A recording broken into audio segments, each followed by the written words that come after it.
How many times have you had a conversation with somebody where you felt that they were not only disagreeing with you, but they were essentially invalidating your entire reality?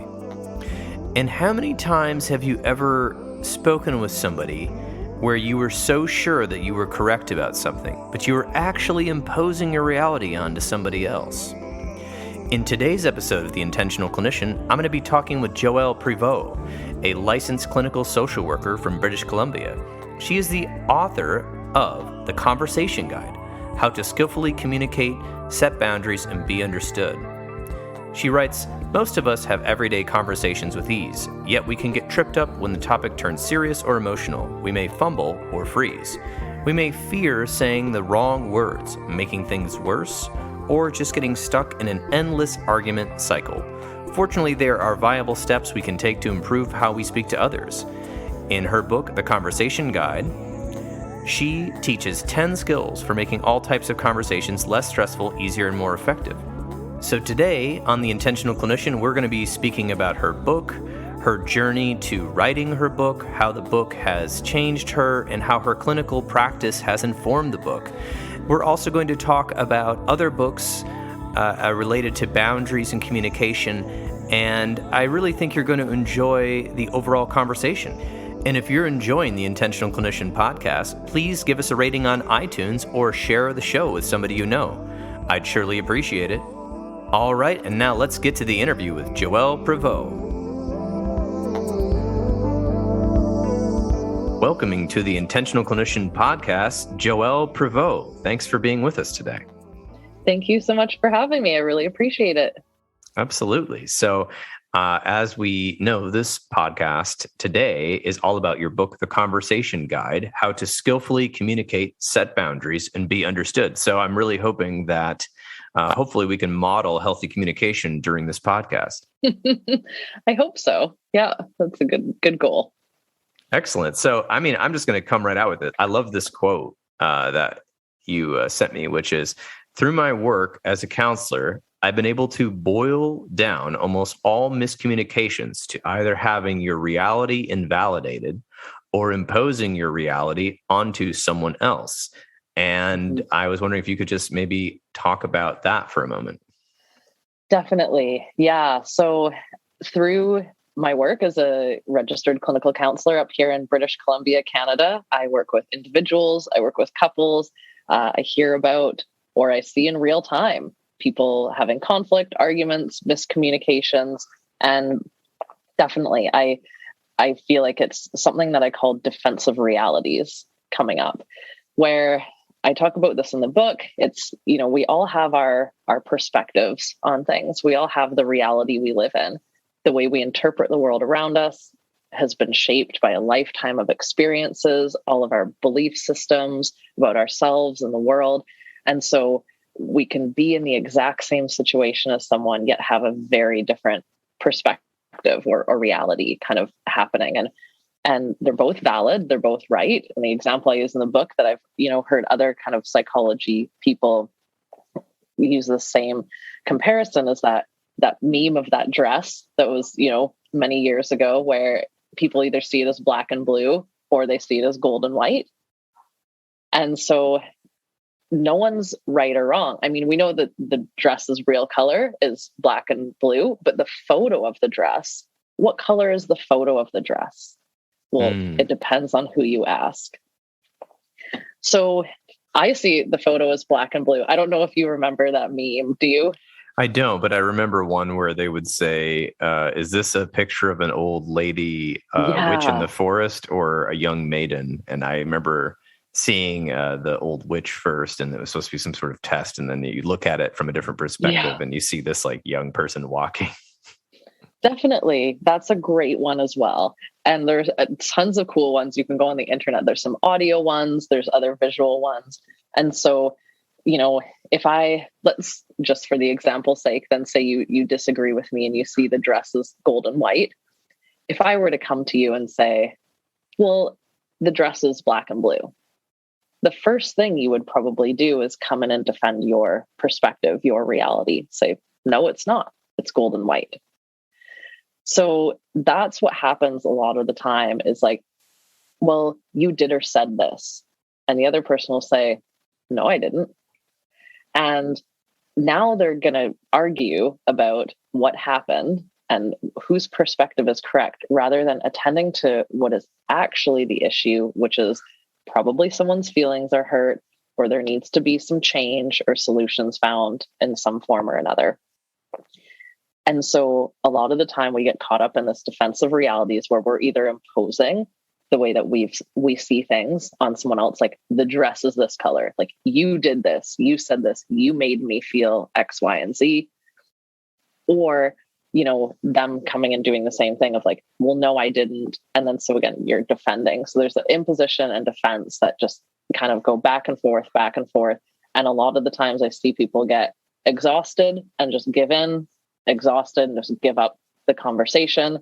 And then guess what happens? The exact same cycle, because no solutions were found, no hurt feelings were attended to, no one felt like they were understood or heard. And this just can build all sorts of things long term that I see, especially in couples, like a lot of feelings of resentment and feelings of being alone, and again, just not understood in those moments. So yeah, it can be pretty rough to be caught in that cycle of kind of the defensive realities. Yes. And there's many reasons why people, when the conversation derails, so to speak, will all of a sudden move into a defensive mode. And like you said, it could be examples from their childhood. It could be that they feel offended that you're not understanding their point of view.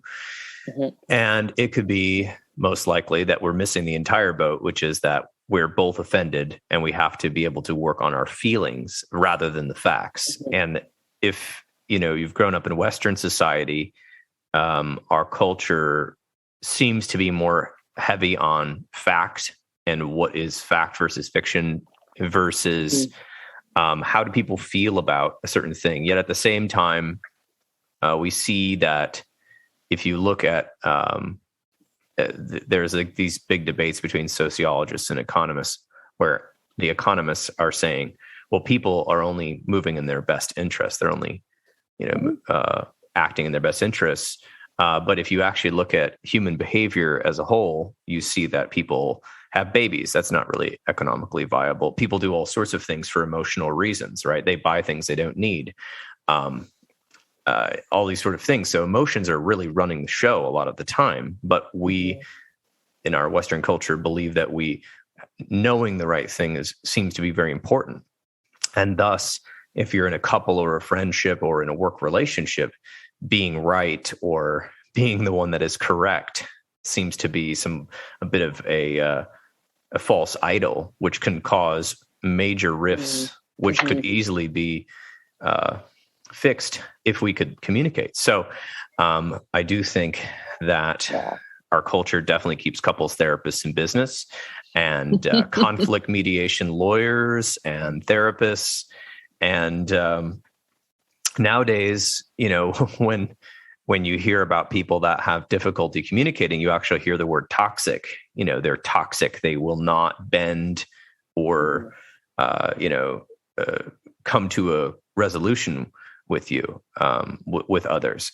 And so, that is a huge deal. So maybe could we deconstruct a little bit just for the audience about why do people want to hang on to their perspective? I mean, I just threw one of my theories in the hat. I'm sure there's multiple, but what are your thoughts? Well, I think it's really interesting just to touch on something that you were saying before of like these kind of quote unquote toxic behaviors and these people wanting to prove themselves right.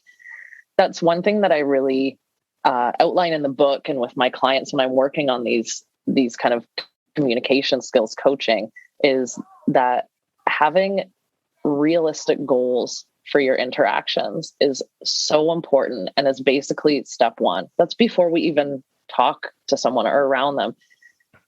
Are my goals realistic here? Is my goal to change someone else's mind? Well, that's not a realistic goal at all, because we can't control other people. I always tell my clients, if we could control other people, I'd be out of a job 100%. So we need to keep in mind what we can control and what are realistic goals.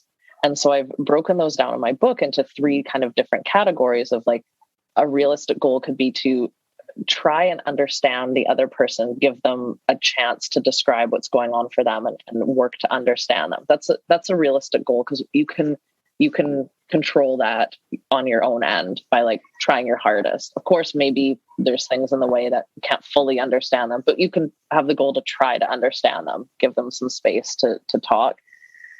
Another one is to describe how you're feeling, again, with the intent to be understood, but we can't force other people to understand us. So definitely keeping an eye on those goals of like, okay, my intent is to describe, or my goal is to describe with the intent to be understood. And then other goals as far as like coming up with solutions and compromises moving forwards. And we, again, can't control people to do stuff, but we can have the goal of, hey, let's try and at least brainstorm some things to try and see how they work. And so thinking about these realistic goals, I think, is really important, because so many people are just like, that's what debating is.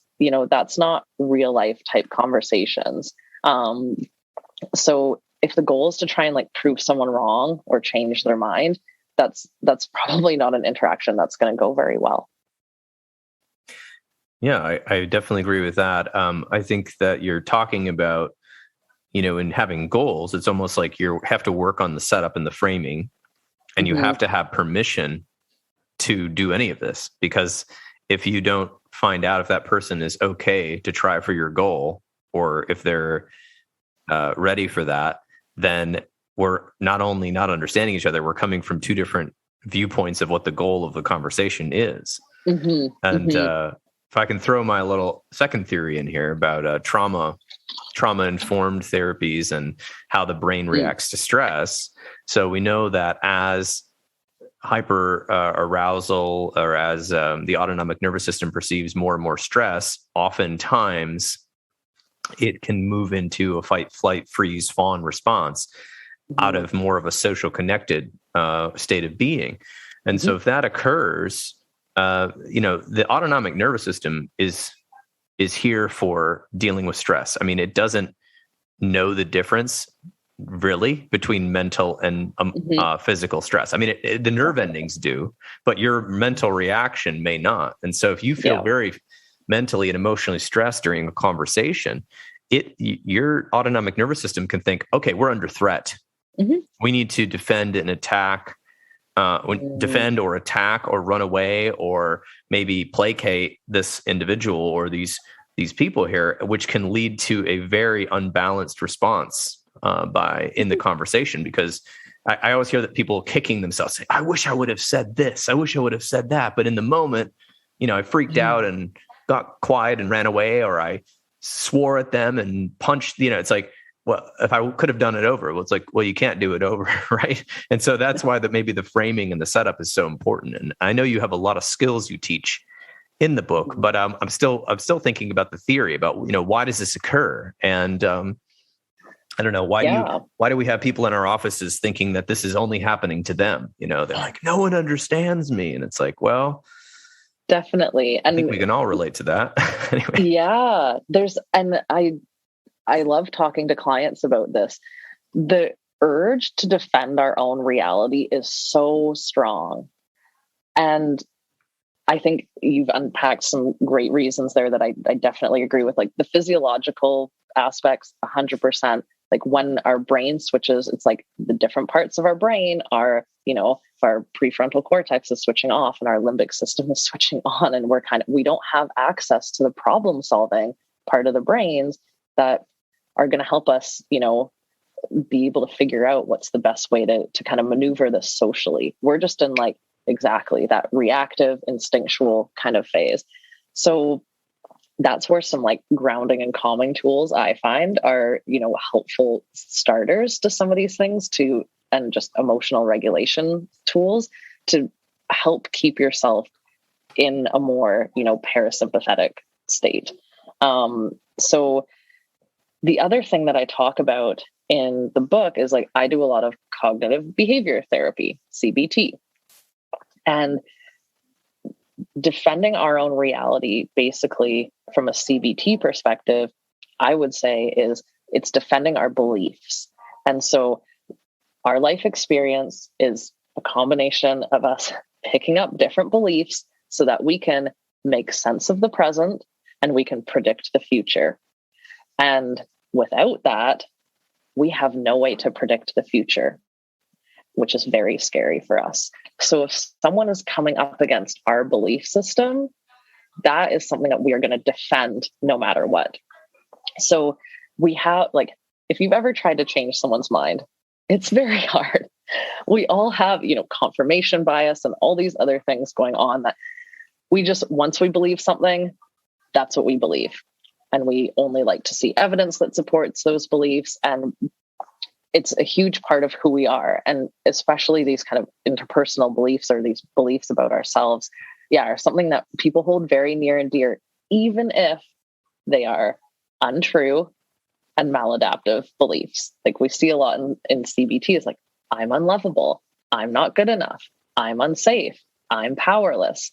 These things come up all the time. And so if these types of beliefs are being triggered in some different conversations, that is sometimes, I think, when people like come in and, get super defensive. There's a lot more going on than just that conversation. Again, from a CBT perspective, some of those beliefs are coming up. And that's where having mindfulness of like, what are your automatic thoughts that are coming up to make sense of this situation?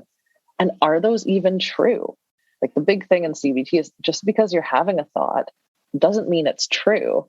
So if you're using maybe that work example of someone being in their boss's office and their boss is like mad at them for something, maybe their first thought is, I'm not good at my job. I'm not good enough. Or maybe it's, I'm scared I'm going to get fired. Or maybe it's like, I'm not worthy of respect. Well, how true are those thoughts actually? But if your brain is using those to make sense of the situation, because maybe you felt that way other times in your life, you're probably going to feel pretty awful and like lash out at your boss in kind of a protection mode. I don't know. That's kind of my theory of one of my main theories I go to of like why we defend our realities and get so defensive. It's like usually there's some bigger stuff being touched on there. And I would say even going further with that theory is that if you believe these things so that you can predict the future and feel safe and understand your own narrative and place in the world, you might also then begin to bring these beliefs or cognitive distortions or ways you see the world into your own identity. And so if you challenge somebody's identity, that's even going to end up having more of a fight. I read an article, I believe it was in NPR here in the States. It's based on a study. So I think a bunch of people wrote about it. You know how that goes in the news media these days. One study comes out and there's 12 different articles saying the same thing. But essentially it was saying that when somebody has a deep-seated belief that is almost bordering on an identity, often, maybe some sort of political or scientific belief, if a representative, and this was done in a lab, if a representative of that field comes to them, introduces themselves, has a conversation, shows them charts and graphs and contrary evidence to their maladaptive or false belief, that person, most of the time, and this was a percentage, but it was like way over 50%, will not change their belief system. They will actually become entrenched further in the way that they believed versus the actual evidence that may have been presented to them, which shows how deep, because I can think about, if I'm wrong about something, as little kids, you're supposed to be telling the truth, and if I'm believing a lie about myself or the world, I want that lie to be the truth. Most people that are not psychopathic want to believe they're doing the right thing. Right. And so there's so much shame and resistance if we have to admit we're wrong. But the hard part is that it shouldn't be the goal of conversation, right or wrong. This isn't a debate, right? But it turns into a power struggle in relationships and these sort of things because of this misinterpretation. Also, you were talking about maybe ways to approach conversations like being mindful and these sort of things. I think the hard part is this: a lot of people use mindfulness, but they use it in I need to calm down. I'm really upset mindfulness way, or I'm going to go to yoga class and do 10 minutes of mindfulness. They aren't bringing it into their conversations as a lead up or as a preparatory.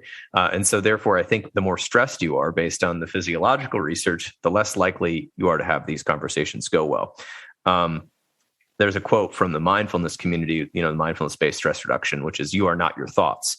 But I actually think that most people don't believe that in the US, and I don't know about Canada. I can't speak for Canada, but I'll just say the West. We believe we are our thoughts. Whatever we think is right, or that sort of thing. We're very attached to our thoughts, very possessive, instead of the more Eastern view of the fact that which is also scientific, that the mind just babbles endlessly about the stimuli around it. And it's not everything we think is true, which is a natural result of having a brain. So with that, we've delved deep into the science of that. I wanted to see maybe what you think about, people that are trying to have better relationships through communication, and they're trying to do better with their partner, their friend, or their boss, or whatever, or their teacher.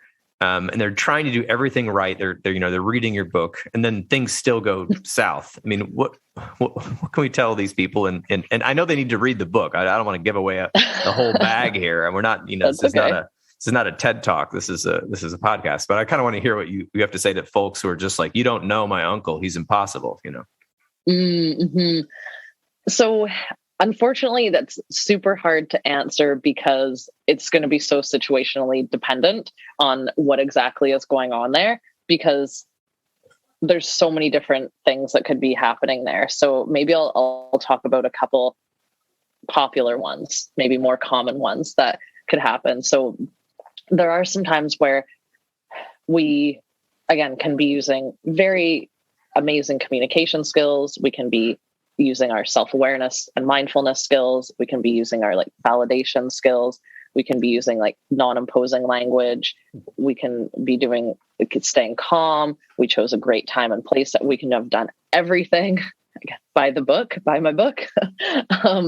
But yeah, sometimes people are just really, really resistant, stubborn, bullies, all sorts of things. So there's a chapter in the book of, is this relationship worth this? Do we have things in common anymore? Relationships are built on your overarching common goals. And so, sometimes it can be really tough with family or work, where it can feel like you are kind of stuck with them, but asking yourself, are you really? What are we both trying to achieve? Basically, why do we have this relationship? And sometimes going back to that can help you in, okay, well, is it time to let go of this person? So that's a huge question to ask and a very difficult one. But sometimes if you're coming up against a situation where you're like, I feel like I'm working really hard, I'm doing everything right, and this person is not even taking a step to meet me halfway, that it might be time to let it go. Other things that could be happening are that, the other person maybe has a lot of stuff, I'm sure they do, going on. They have their own biases, they have their own perspective, they have different blocks and resistances that are coming up.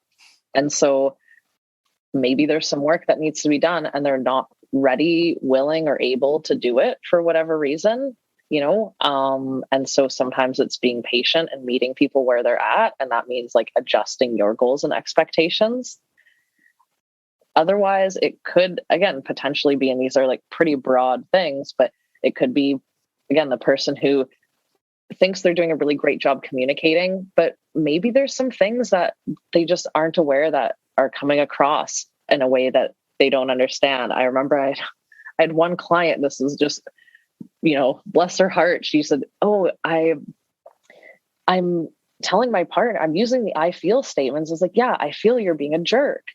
And I was like, "Well, that's not a feeling. That's you're telling them that they're being a jerk. They're going to come back and say, 'No, I'm not being a jerk.'"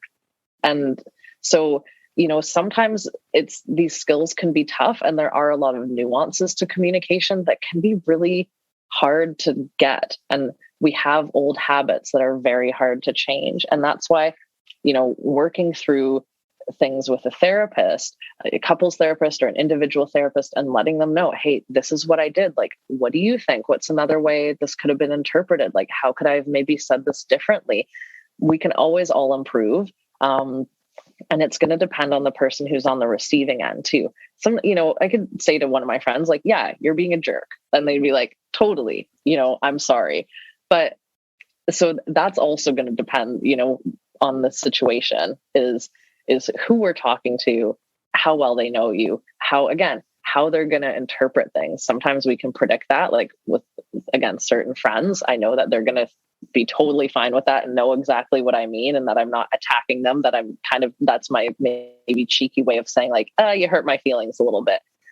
But maybe there's other people who that would not fly with. And if I said, hey, you're being a jerk, they'd be like, are you kidding me? No, I'm not. Like, you're being a jerk for saying that. How dare you? And so we got to kind of keep those things in mind. That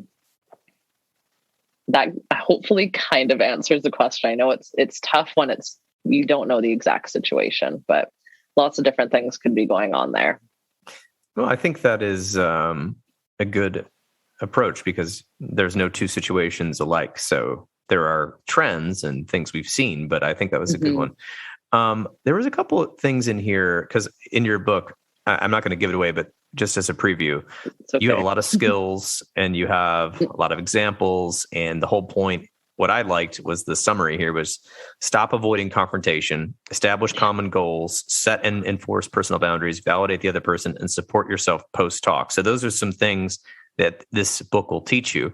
But I want to get into a little bit of a few other things that you talked about here, which is, where did it go? The part about identifying and understanding your emotions without moral judgments. I thought that was interesting. Can you explain what you mean by that? Yeah. So this is another thing I see that is quite popular in most everybody is, I call it sometimes the CBT onion. And what I mean by that is we'll have a situation maybe, and then we'll have our interpretation of that situation, which will lead to a reaction. And then sometimes the new situation is that reaction. And then our thoughts are things like, I shouldn't be feeling that way. I should be better than that. All of these imposed shoulds. And then our new reaction is now feeling guilty, shameful, self-judged, all of those things. And we kind of just start piling on rather than listening to, regulating if possible, learning from those primary emotions from the original situation. Now we're just piling a bunch of guilt and shame on top of having an emotional reaction, which is a very valid, normal, natural thing to have. So being able to kind of, again, use that self-awareness or mindfulness, whatever you want to call it. And instead of shaming ourselves, being like, oh my gosh, that shouldn't have made me angry, thinking, why did that make me angry?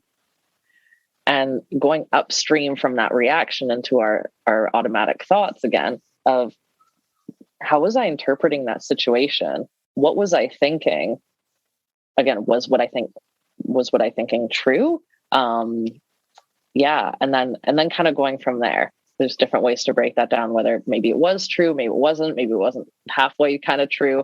But yeah, adding that kind of shame and judgment onto our own reactions can just cause people to feel even worse on top of feeling bad already in the first place.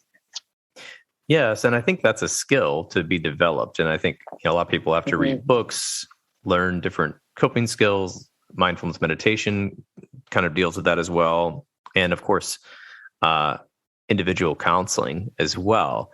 An interesting thing here, of course, for therapists, we talk about this quite often, but what happens if somebody has either an anger outburst in a conversation or a crying episode where we've just boiled over the top. You had some tips for that. And I'm just sort of curious about your analysis or maybe the tip there. Great. Yeah. So they're quite different for each crying and anger. So maybe I'll do crying first. I wish our society was a bit more accepting of crying. I'm a pretty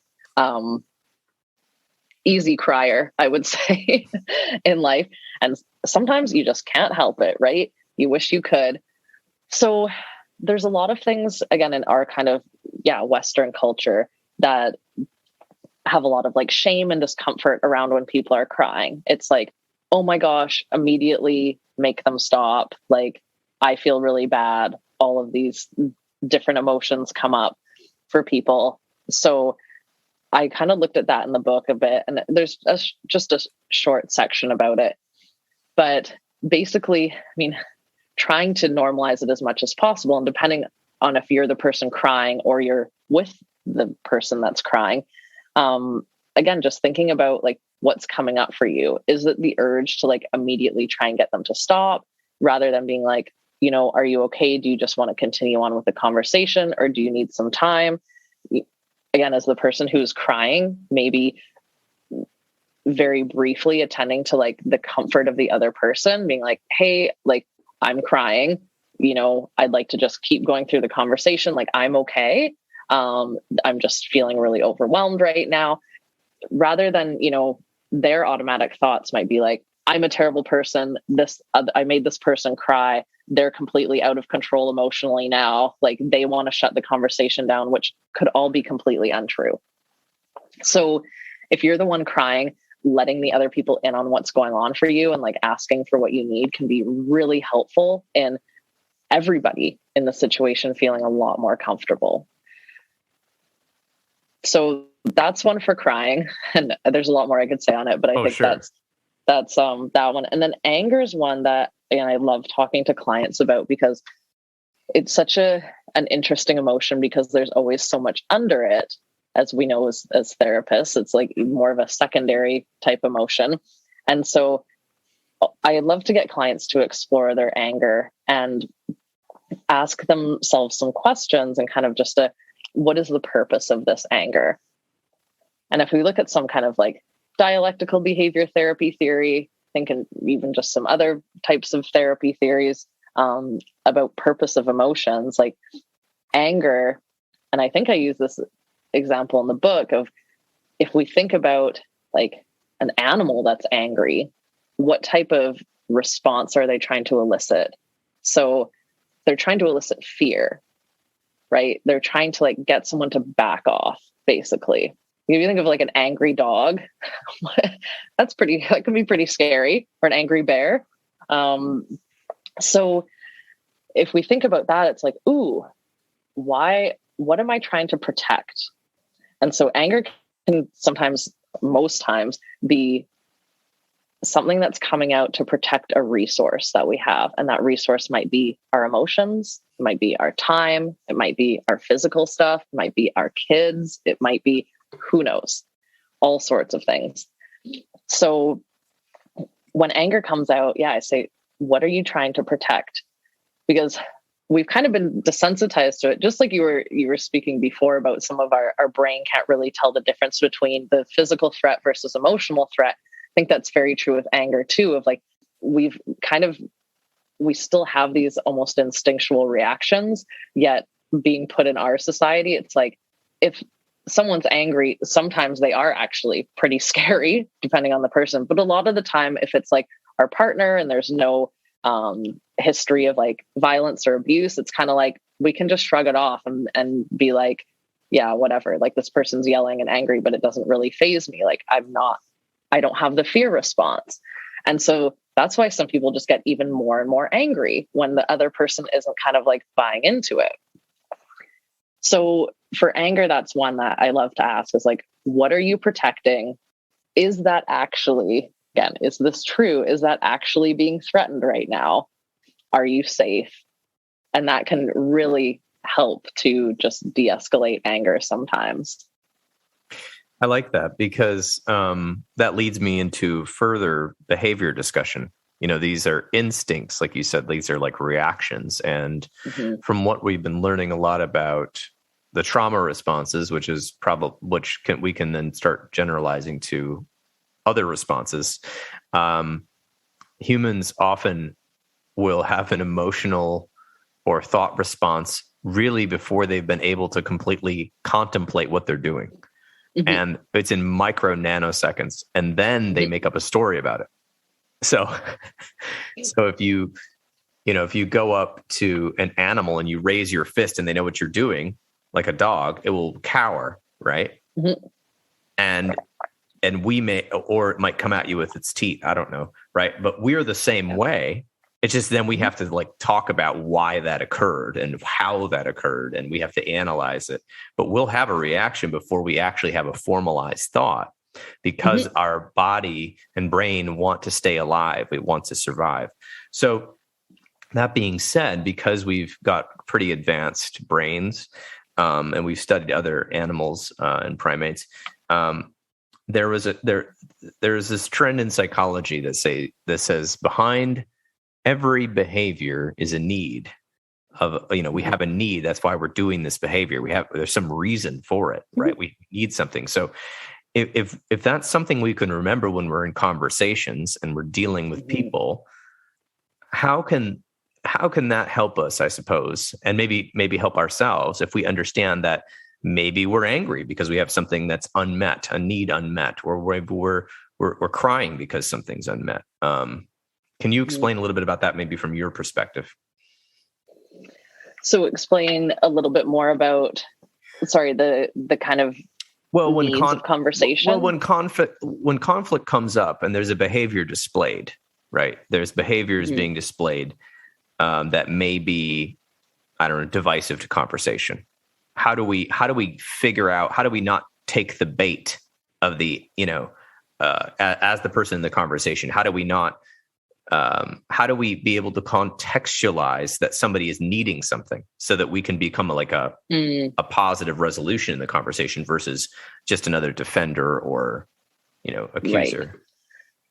Yeah. So again, this comes back, and I do this so often with clients. It comes back to those goals in the conversation, I think, is kind of what you're getting at, where it's like, what is that motivation for this communication or relationship? Like sometimes it can be pretty obvious or like trivial. We don't even need to think about it. But when it comes to these types of conversations that I see people avoiding, that they don't want to have because, what if it escalates? What if this happens? Like, I don't know how to set boundaries. I don't know how to ask this person for X, Y, or Z, or explain to them how I'm feeling.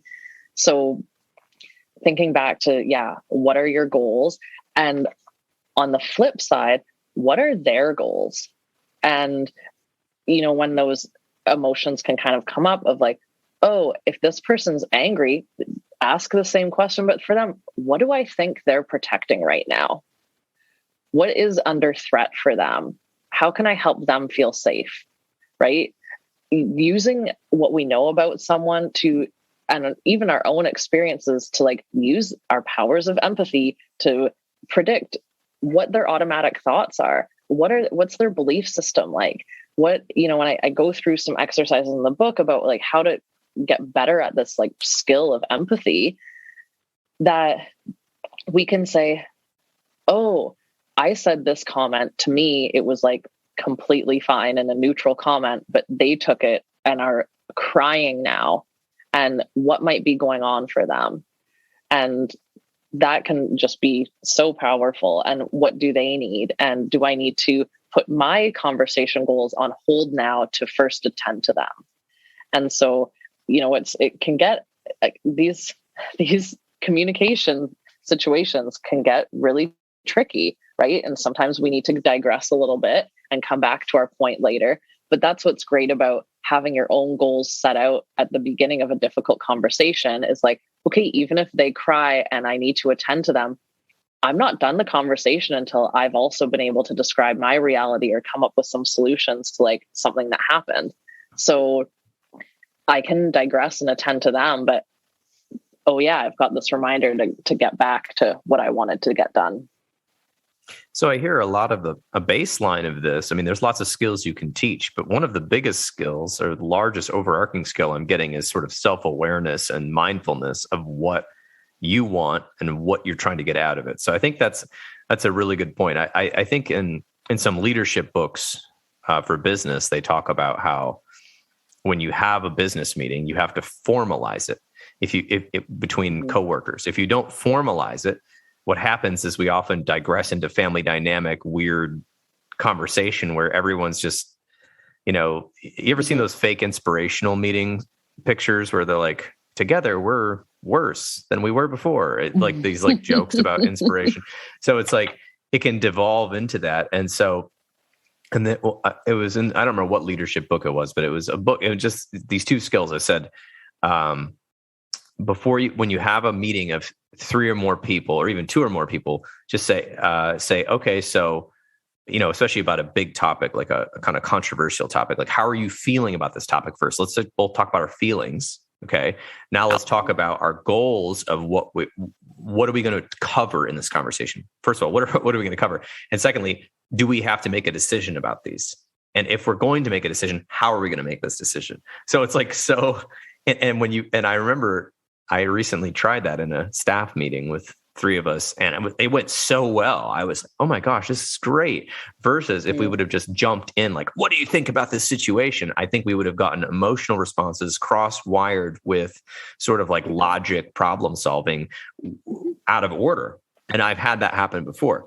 So I think it's very important.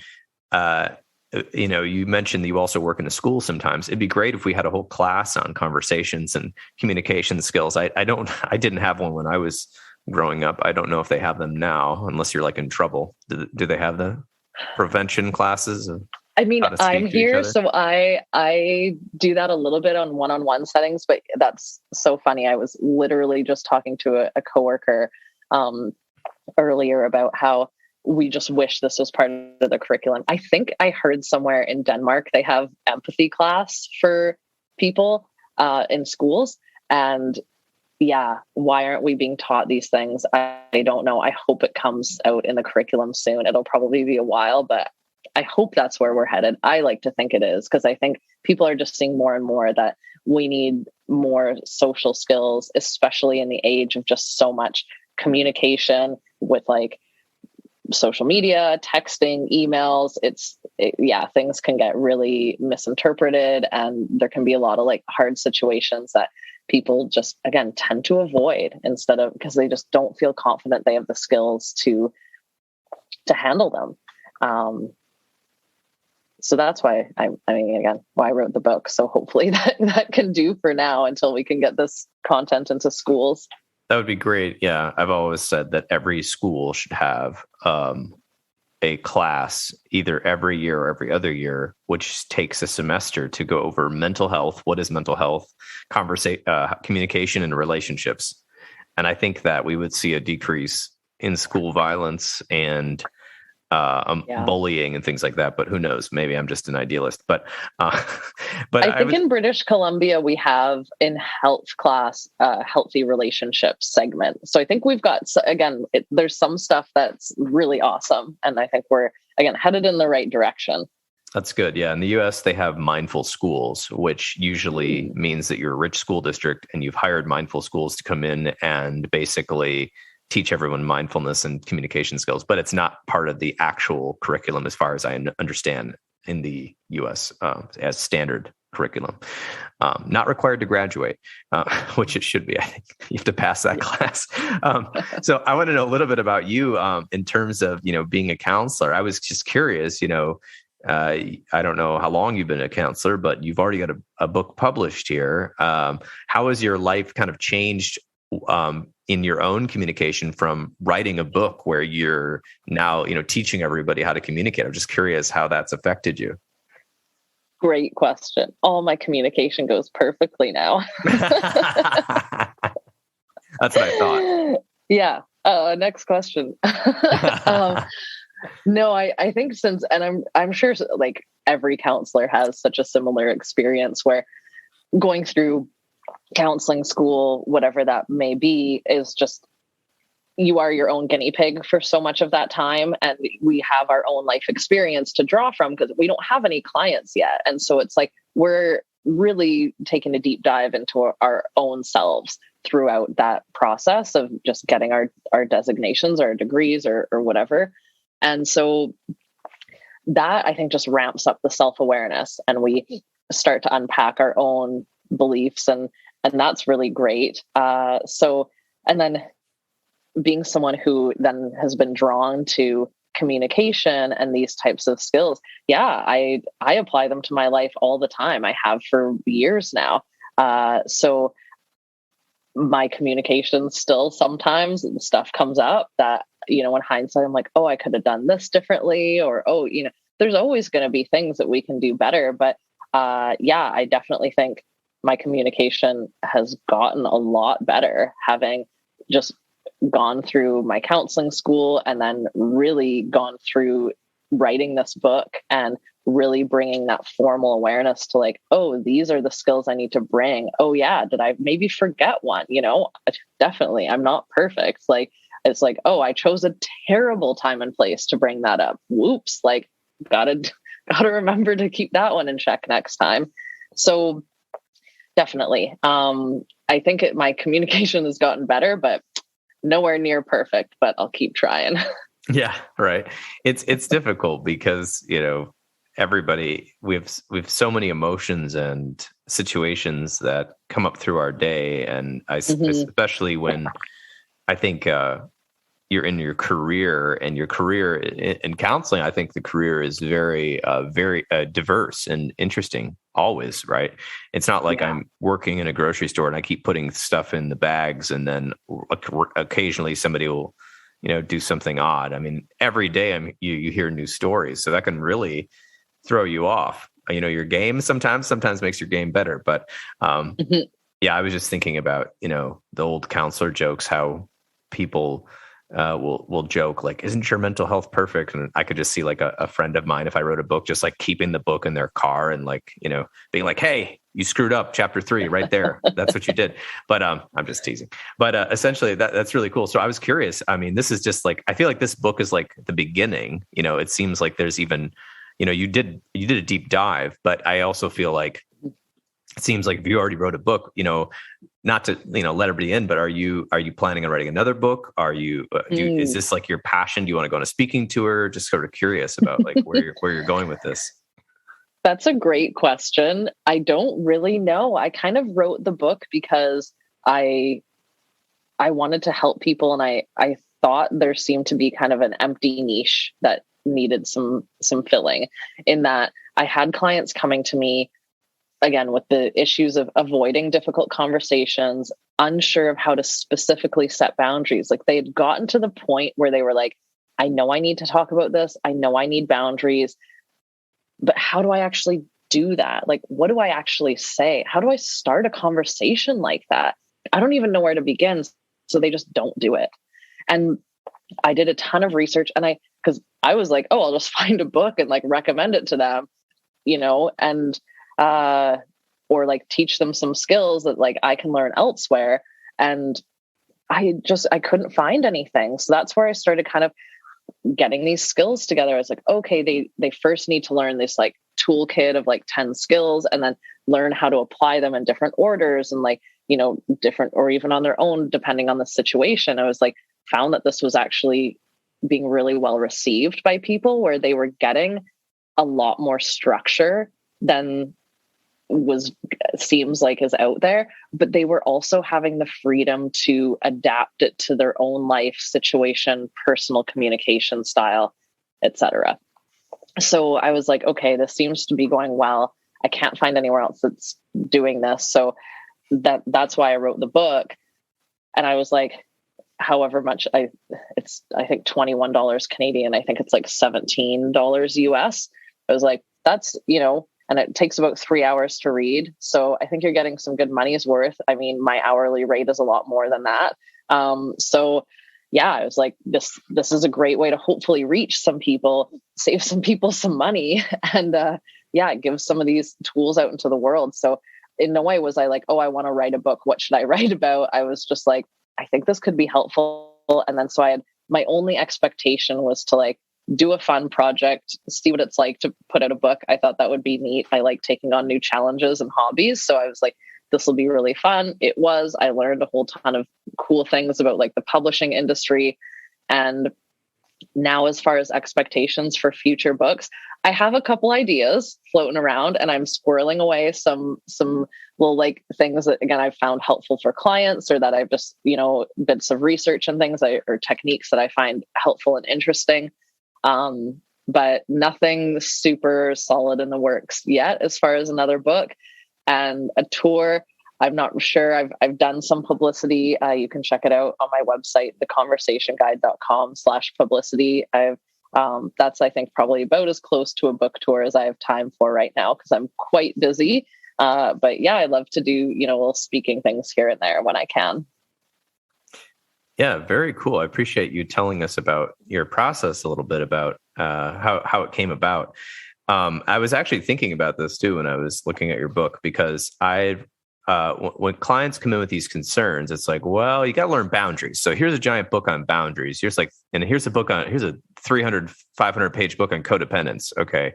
Mm-hmm. So now after you get that done, then you need to read some behavioral book. And then I found a new book called A Mindful Guide to Nonviolent Communication, because the original Nonviolent Communication Guide is like 500 pages. It's huge.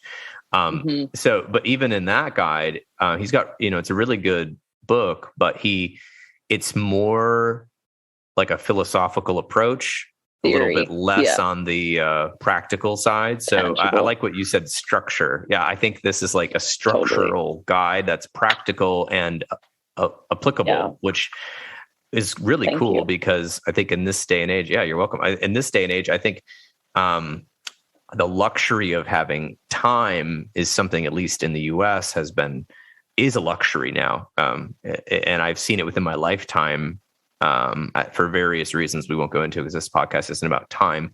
Time has seemed to change the way people spend their time. And so having these long books on boundaries and philosophical approaches to communication are really cool, but I think aren't as accessible for, people that may not have a lot of money or time. Well, time is money, according to my economics professor back in college, and he was right. And so, I agree. Yeah, I think that, this book, is a quick read, and yet kind of a reference guide. So, because it's got all the skills in there. So I'm definitely going to recommend this book, and I'm going to have all the links in the show notes. Thank you. Yeah, absolutely. I guess I'm not trying to put you on the spot, but I might be, about Go for it.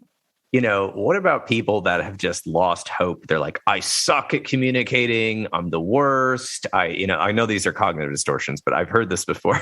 It's like, I'll never be able to, talk to people this way. I always, you see another one. I always, react this way. Like I've got advice for them if you don't, but what are some advice you give for somebody that's just like, they clicked on this episode because they heard about, communication and how to, and they thought maybe I listen to this podcast and I'll be ready to, maybe that'll help me. But, I'm saying read the book, but what would you say kind of to give people hope that they can like learn these skills?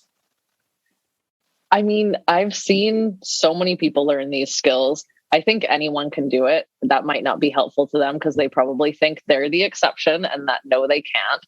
And so I think that, again, in a situation like that, there's probably some things to unpack on an individual level about like why that person wants to stay stuck. There's some secondary gains there of, well, I don't have to put the effort into doing this, or I don't have to try and then fail. I can just admit I'm a failure and then go on with things. So I think there might be some stuff to potentially on the client if they're ready to challenge that. But if that, again, is their belief system, they're probably going to protect that pretty fiercely. And so coming up around like, okay, well, what kind of person, again, a very CBT question, what kind of person does that make you if you're someone who fails at communication all the time? Like, are you a bad person? Does this, like, again, play into some sort of like negative belief they have about themselves? So again, it would really depend on the individual. So I'm sorry, I can't really answer it too much, but I think, yeah, I'd probably start there. I think that's a good start. And if people, want, they can check out the book and start learning some skills. And if they find it too difficult, they can just regift it to somebody for a holiday or something like that, because it wasn't too big of an investment. So that's my advice on that. And, just like anything we try, it's always more difficult at the beginning. And that is scientifically validated, with exercise and learning math and, our parents learning how to use a computer and things like that. It's scientifically proven. It's more difficult at the beginning. So, I think that's a fair shake. Like I said, I've got all that information there in the show notes for everybody. And, I'm just curious, do you ever, have a little dialogue with your readership? Curious about that. Definitely. I love getting emails. Anyone who picks up a copy of the book, they can there's a contact form on my website, www.theconversationguide.com. And you can email me, ask me questions about the book. I have clients who have already read the book and love talking to me about it and asking me questions, which is great. I'm part of a book club that we're actually reading it this month, so I can't wait to hear what their feedback is. So definitely, I'm open to any and all questions, praise, criticisms, whatever you got. I'd love to hear from people. Well, that's exciting. And people can also connect to you on your Instagram, which they can click on. Well, Joelle, it's been wonderful having you on here. And I'm so glad that you have contributed this book to the general public. And yes, I'm just enjoying it so far. So I can possibly send you some feedback when I finish it. So thank you so much. I really appreciate you having me and picking up a copy of the book, and hopefully in the future giving me some feedback about it, and maybe we can talk about it again. Sounds great. Thank you so much, Joelle.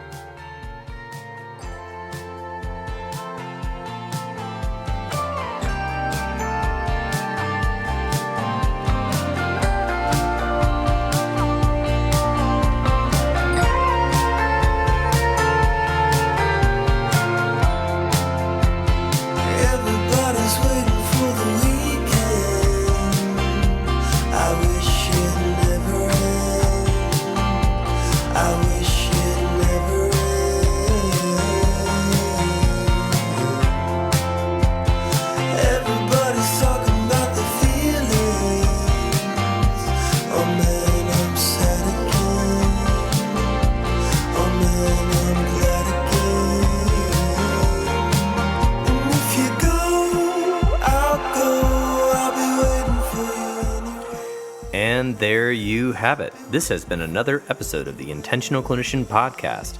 If you're enjoying the show, please share it with people you know. I would surely appreciate it. As you may have known, I have released a video course for parents of young adults, What Should We Do Now? It is available on Udemy, which is a course website. The link will be in the show notes. If you are looking for an EMDR International Association consultant, I am now an EMDRIA consultant, and I can provide all of the 20 hours needed to become EMDRIA certified.